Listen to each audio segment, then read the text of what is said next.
Bueno, buenos días, Ingeli, compañeros presentes el día de hoy en la conferencia. Nosotros seremos el equipo encargado de dar exposición a los temas biodiversidad, pérdida de biodiversidad y ciclos biogeoquímicos.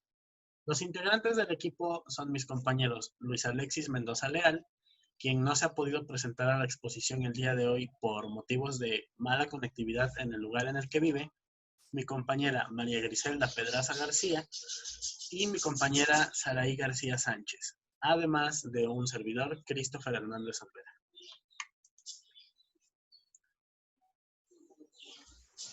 Venimos hace muchísimos años intentando llamar la atención a la humanidad, de que no es posible la humanidad si no tenemos una relación con la madre naturaleza. Rigoberta Menchú, Tum. Tema 2.7, biodiversidad.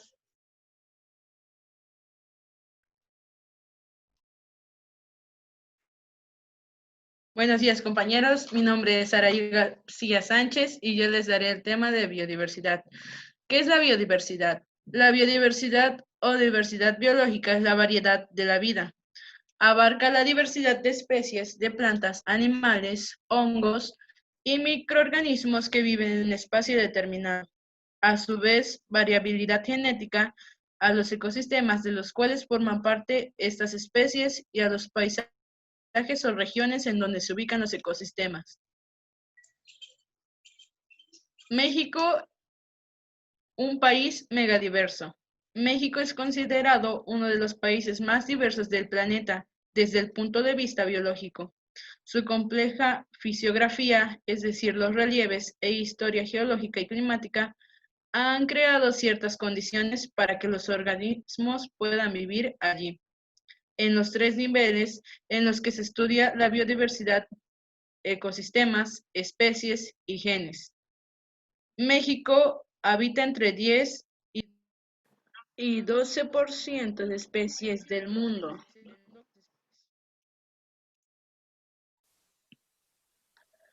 Diversidad de especies de hongos, plantas y animales en el mundo y en México. Como pueden ver, aquí apreciamos una gráfica de la diversidad de especies que hay en el mundo.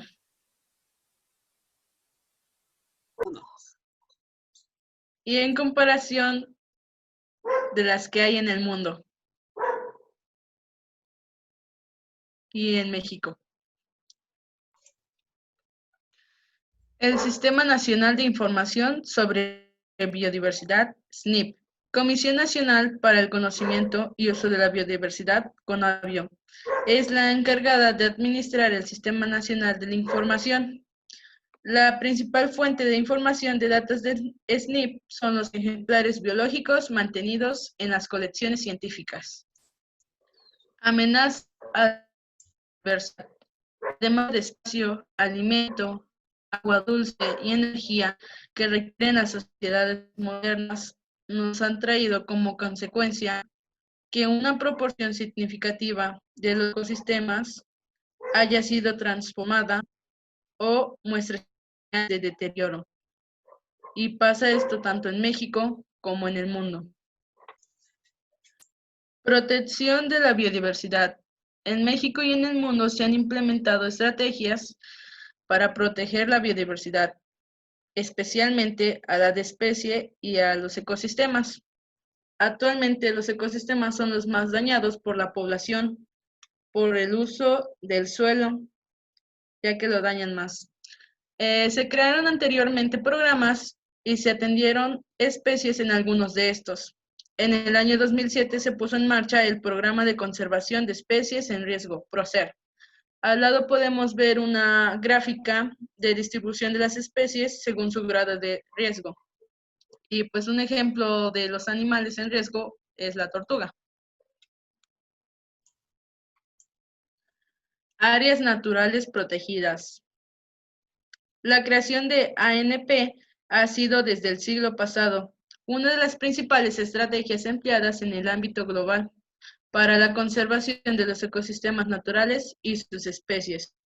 Las 41 reservas de la biosfera existentes en el país cubren alrededor del 49.9% de la superficie protegida. Abajo podemos ver una gráfica del crecimiento de las áreas naturales protegidas en el mundo desde 1911 al 2011. Humedales Ramsar.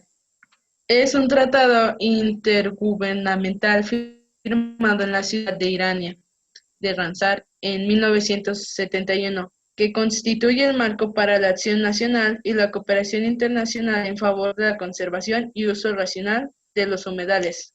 La convención considera como humedales a todas las extensiones de marismas, pantanos y turberas, o las superficies cubiertas de agua de régimen natural o artificial. México se adhirió a la convención el 4 de julio de 1986. Unidades de Manejo para la Conservación de la Vida Silvestre, UMA. Es la conservación de los hábitats naturales y sus servicios ambientales, así como de las poblaciones y ejemplares de especies silvestres, para fines de su protección, mantenimiento, recuperación, repoblación, reintroducción, etc. Tipos de UMA. Existen dos tipos, extensivas e intensivas. Extensivas se tienen ejemplares o poblaciones de especies silvestres en sus ecosistemas naturales. Intensivas, cuando los ejemplares o poblaciones se encuentran en condiciones de confinamiento. Para el funcionamiento, las UMA deben operar de conformidad con un plan de manejo aprobado por la Semarnat. Tipos de aprovechamiento y destino en la UMA.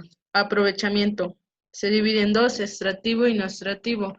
El extractivo podría ser la cacería deportiva, las mascotas, el ornato, el alimento, insumos para la industria, artesanía, exhibición y colecta, que se podría ser que son los malos. No extractivo, ecoturismo, investigación, educación ambiental, fotografía, video y cine. Y pues como se puede ver aquí está el propósito del aprovechamiento. 1. Bueno, los Centros para la Conservación e Investigación de la Vida Silvestre, sus siglas CIP. Estas son instalaciones que llevan actividades de recepción, habilitación, protección e introducción a los hábitats, analización y cualquier otra actividad que contribuya a la conservación de ejemplares. Estos son productos de rescate en muchas de las ocasiones y son efectuados por entregas voluntarias o aseguramientos por parte de la Profepa y de la PGR. Dentro de estas instituciones también se realizan actividades de difusión, de capacitación, de evaluación, de muestreo, seguimiento permanente de especies y cualquier otra que contribuya al desarrollo del conocimiento, la vida silvestre y de sus hábitats, así como la integración de estos en los procesos de desarrollo sustentable. Actualmente, los 6 CIPs existentes en México son administrados por la Dirección General de Vida Silvestre. Estos se ubican en los estados de Jalisco, Yucatán, Oaxaca, Quintana Roo y el Estado de México. Como pueden ver en la siguiente imagen, están los Centros para la Conservación e Investigación de la Vida Silvestre. Número 1, Guadalajara, la unidad Montecoli y Centinela. Número 2, San Cayetano. Número 3, Los Reyes, que es uno de los más importantes dentro de todo el estado. Número 4, que es David Montes Cuevas. Número 5, San Bartolomé Tepex. Y 6, San Felipe Bacalar. 2.7. Pérdida de biodiversidad. Buenos días, compañeros. Mi nombre es María Griselda y yo les voy a exponer el tema de pérdida de biodiversidad. Comenzaremos con el primer tema, que es riquezas. Se han determinado 12 países de los cuales poseen riqueza biológica sobresaliente, llamados megadiversos. Las principales zonas tropicales de América y Asia se encuentran en Australia, Brasil, Costa Rica, Colombia, China, Ecuador, Nueva Guinea, México, Indonesia, Kenia, Papúa y Perú. Estos 12 países albergan cerca del 70% de las especies del planeta, según PNUMA, el Programa de Naciones Unidas para el Medio Ambiente. Las cifras que se expondrán a continuación nos permitirán apreciar la enorme riqueza biológica de nuestro país. Para comenzar, nuestro país es el país más rico en especies de vertebrados terrestres. Cuenta con 2.695 especies de peces que constituyen el 10% de las descritas en el mundo. En México habitan 535 especies de mamíferos, 48 terrestres y 47 marinas. En esta tabla vamos a apreciar lo que son las especies endémicas y algunas especies descritas del mundo. También algunos datos es que en Indonesia y Brasil con 667 y 578 especies respectivamente, en riquezas de ave, México ocupa un 10º lugar mundial con 1.050 especies conocidas, de las cuales son endémicas. En cuanto a la diversidad de reptiles, nuestro país con 804 especies ocupa el 2º lugar mundial.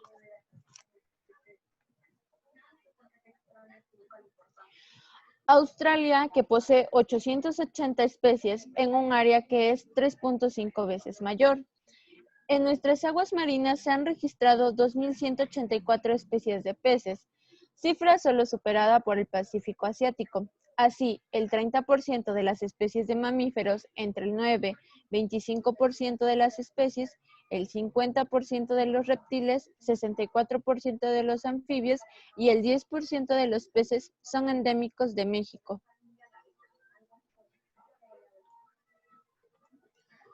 Actualmente, en el país, cerca de 48.000 especies, se estima que esta cifra podría ascender a cerca de 100.000 especies. En el país se registra a cerca de 25.000 plantas vasculares. Cerca de la mitad de estas plantas son endémicas. Por otra parte, México es rico en especies de pinos, encinos, magueyes y cactáceas, entre otras más especies. Elevada biodiversidad de México. Una de las razones a la que se deba esta elevada biodiversidad es gracias a su posición geográfica, con la presencia de sierras y montañas con una altura de 4.500 metros sobre el nivel del mar. En México se han reconocido 96 ecorregiones terrestres y además 28 ecorregiones marinas, haciendo de esto una elevada biodiversidad de México.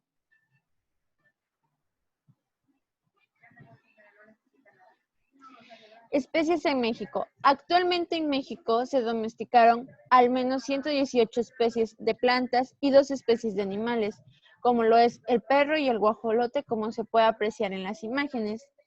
Estas cifras hacen que México se vuelva el principal centro de domesticación de Mesoamérica.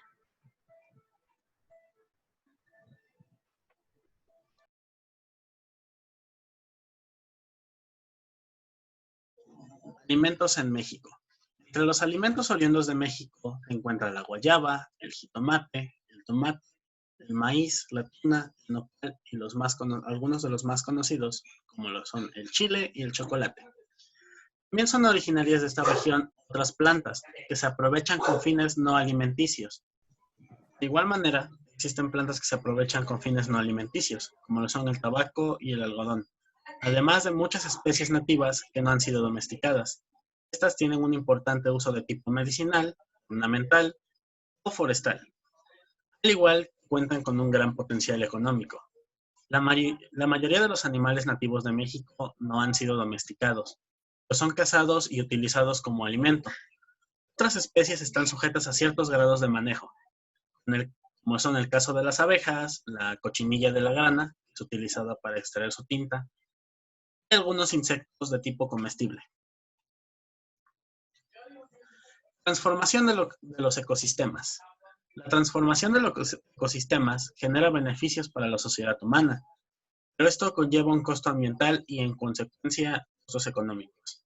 Por ejemplo, la modificación de un ecosistema natural o no agrícola puede ocasionar la reducción en la provisión de agua en las áreas aledañas del lugar, cambios en la regulación de inundaciones y asolves o un incremento de la desertificación. Los costos de estas transformaciones muchas veces no suelen ser inmediatos, sino que se manifiestan a largo plazo. Degradación de los ecosistemas. Cabe destacar que la mitad de los bosques tropicales y templados del mundo, al igual que un tercio de los manglares existentes, como se mencionó en los tratados de Ramsar, han sido destruidos. El 5% de los animales de la cúspide de las cadenas tróficas marinas han desaparecido. Y el 75% de las pesquerías del mundo se explotan al máximo. Ya se han deteriorado. Las pescas con redes de arrastre han provocado la pérdida en los fondos marinos de una superficie equivalente a la área terrestre que ha sido deforestada. La pérdida de estos bienes ocasiona una disminución en la cantidad de servicios ambientales que proporcionaban los ecosistemas afectados, como lo son el ciclo hidrológico y los ciclos biogeoquímicos que más adelante explicaremos. Estos, como es de saber, son elementos indispensables para la vida, como se ha comprobado con el incremento en la concentración de los gases de efecto invernadero en la atmósfera, debido a lo que es la actual deforestación de bosques. La pérdida de los ecosistemas. Los datos acerca de la pérdida de ecosistemas naturales en México son impresionantes. Hacia el año 2002, el 62% del territorio nacional había sido desprovisto de su vegetación original. Las mayores pérdidas corresponden a las zonas tropicales, que albergan ecosistemas frágiles con un gran concentrado de diversidad. La vegetación natural que existe está muy fragmentada, muestra diversos grados de perturbación. Los humedales o ambientes semiacuáticos han sido severamente fragmentados o en ocasiones han desaparecido por completo de sus ubicaciones anteriores. La destrucción de hábitat. La destrucción de los hábitats naturales, junto con otros factores como la extracción de ejemplares y la introducción de especies exóticas dentro de ellos, ha llevado a la desaparición de al menos 127 especies en nuestro país, 74 de las cuales eran endémicas. Estamos hablando de aproximadamente un 58.2% de especies. Muchas de ellas son vertebrados de islas y de aguas continentales. Durante el último siglo han desaparecido 11 especies de mamíferos, como el lobo mexicano, el oso gris, la nutria marina, y un igual número de aves, como el carpintero imperial, el cisne trompetero, el cóndor de California y el caraca de Guadalupe. De todas estas especies, 7 de mamíferos y 5 de aves eran endémicas del país, por lo que han desaparecido para siempre del planeta. Tema 2.8. Ciclos biogeoquímicos. El aprovechamiento de los ciclos biogeoquímicos. En primer lugar, ¿qué son? El término ciclo biogeoquímico deriva del movimiento cíclico de los elementos que forman los organismos biológicos y el ambiente geológico interviene en un cambio químico. Gracias a estos ciclos, los elementos que se encuentran disponibles para ser usados una y otra vez por los diversos organismos del planeta. En estos ciclos, los seres vivos se extinguirían.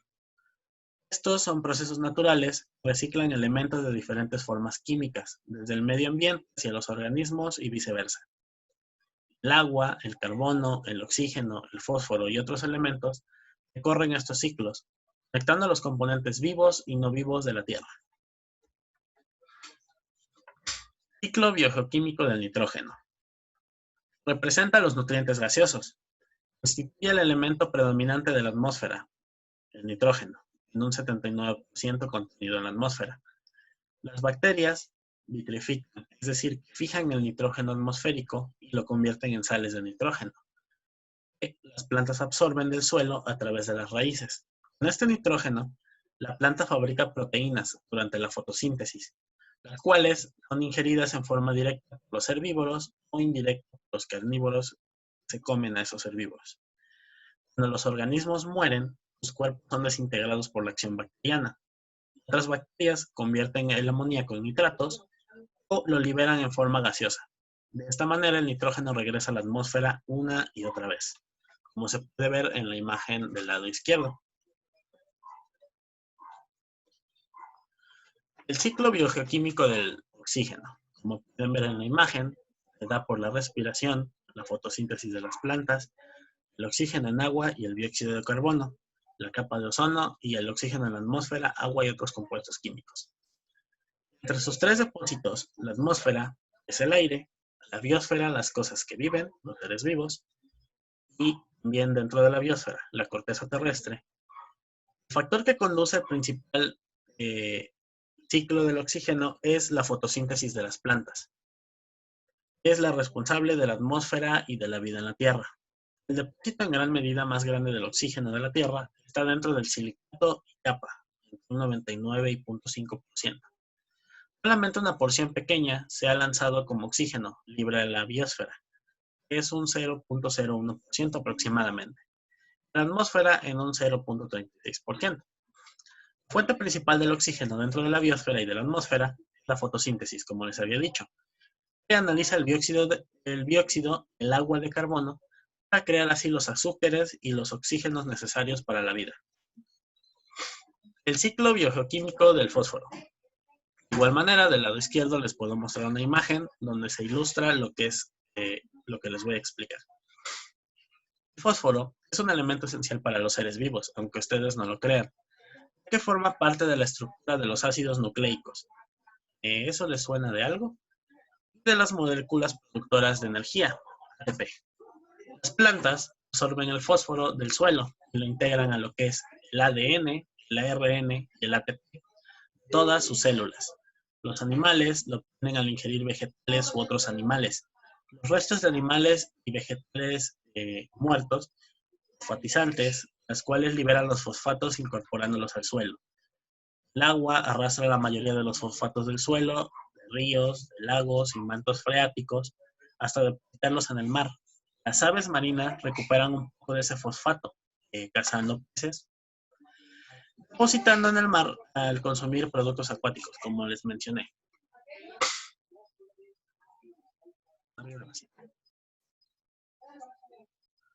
El ciclo biogeoquímico del agua. El ciclo hidrológico se define como el proceso integrante de los flujos de agua, energía y algunas sustancias químicas, como lo pueden ver al lado izquierdo. Las sucesiones de estados que atraviesa el agua al pasar de la atmósfera a la Tierra y volver a la atmósfera mediante la evaporación del suelo, del mar o de superficies de agua continentales, se realiza por consiguiente lo que es la evaporación mediante las nubes, la precipitación mediante la lluvia y la acumulación en el suelo, ríos, etc. Y en superficies de agua para pasar a lo que es la reevaporación. Este es uno de los ciclos más fáciles de entender, dado que es algo que se nos explica desde pequeños. El ciclo biogeoquímico del carbono. Como lo pueden ver en la imagen que se ilustra a un lado, la luz solar genera la fotosíntesis, los organismos en descomposición, absorben las plantas sus nutrientes, se efectúa la respiración de los animales, de las plantas, el ciclo del CO2, el CO2 emitido por los vehículos y fábricas, se realiza los fósiles y combustibles de fósiles en la Tierra, el levantamiento del océano, etc. Bueno, grandes rasgos. Carbono se intercambia entre la biosfera, la litosfera y la hidrosfera, además de la atmósfera de la Tierra. Conocimientos sobre esta circulación de carbono posibilitan apreciar la intervención humana en el clima y los efectos sobre el cambio climático. El carbono, del símbolo C dentro de la tabla periódica de los elementos, es el cuarto elemento más abundante en el universo, después de lo que es el hidrógeno, el helio y el oxígeno, del símbolo O. Es el pilar de la vida que conocemos. Existen básicamente dos formas de carbono. La orgánica, que está presente en los organismos vivos y muertos, además de los descompuestos. Y la inorgánica, que está presente en las rocas, o en la Tierra. En el planeta Tierra, el carbono circula a través de los océanos, de la atmósfera y de la superficie y el interior de la Tierra. En un gran ciclo biogeoquímico, podríamos expresarlo de esta manera. Este ciclo puede ser dividido en dos. El ciclo lento y geológico, o sea que tiene que ver con la Tierra, el ciclo rápido o biológico, que tiene que ver con las especies. Importancia de los ciclos biogeoquímicos. Bueno, después de haber visto lo que son los ciclos biogeoquímicos, creo que es importante destacar su importancia. La importancia es la naturaleza. Cada uno de ellos representa y hace parte de la vida. El ciclo del carbono, oxígeno, azufre, fósforo, etcétera, ayudan al perfecto funcionamiento de la vida, el cuerpo, tanto de los seres humanos como animales y plantas. El del oxígeno es uno de gran importancia, que sin él no podríamos obtener el oxígeno, por lo tanto no podríamos respirar. Al igual que los demás ciclos biogeoquímicos, ayudan para nuestra nutrición. Cada ciclo tiene una importancia específica. Una de las más importantes en general es que permitan la vida de todos los seres vivos. En pocas palabras, su importancia es que por ser un ciclo, los seres vivos lo utilizan una y otra vez constantemente. Esto causa un impacto en su organismo. Ayuda a que absorban los beneficios que cada uno de estos les proporciona. Como conclusión, por parte de todos mis compañeros de exposición, quiero decir las siguientes palabras. La acción del hombre está provocando cambios fundamentales, en gran parte irreversibles, en la diversidad de la vida en la Tierra. En su mayoría suponen una pérdida de biodiversidad. Los cambios en componentes importantes de la biodiversidad biológica se han producido en los últimos 50 años, a una velocidad nunca antes vista en la historia de la humanidad. Las diferentes previsiones y escenarios señalan que este ritmo continuará o aumentará en el futuro. Y a medida que avance, el daño puede ser catastrófico para lo que somos y para la vida que llevamos actualmente. Como última instancia, quiero agradecer a todos ustedes, compañeros e ingeniero, por la atención prestada a esta exposición.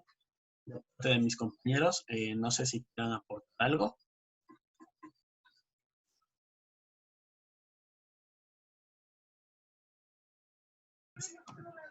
Bueno, compañeros, nosotros somos los expositores de estos temas. De mi parte, les agradezco la atención prestada. Muchas gracias de antemano y no sé qué tengan que decirles mis compañeras. Igualmente, muchas gracias por la atención prestada. Por dos. Bueno, nos vemos. Gracias.